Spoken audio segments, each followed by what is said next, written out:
34 années d'une trop courte vie exposée en quelques clichés. Le sourire de Teiki manquera cruellement à Mikey, son fils de 5 ans, et à toute sa famille, qui a encore du mal à réaliser après ce décès brutal. C'est vraiment un choc parce que c'est un bon sportif, un bon vivant. Voilà, il n'y a pas de signe particulier pour détecter qu'il avait une maladie de telle quoi. Je vois qu'il avait hier d'hier soir.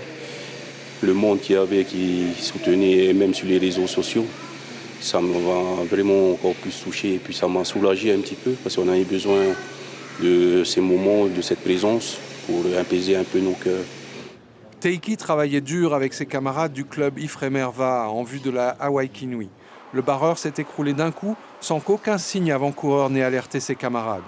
Teiki s'était entraîné 4 heures samedi, s'était reposé dimanche avant d'entamer cette séance fatale lundi avec ses amis de toujours.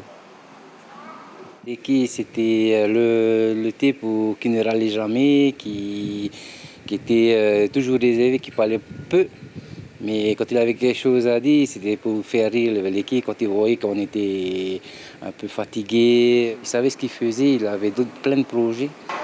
Malheureusement, il ne pourra pas accomplir ses projets avec sa famille.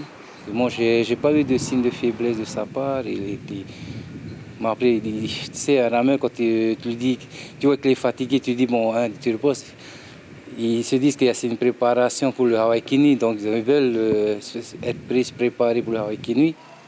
Le président de la fédération de Va'a s'était déplacé à la presqu'île pour la cérémonie d'adieu.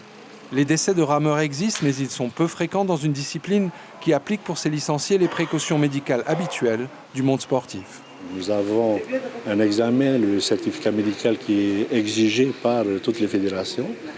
Et à partir de l'âge des vétérans, 45 ans au moins, donc on leur demande de faire un deuxième examen avec cardio.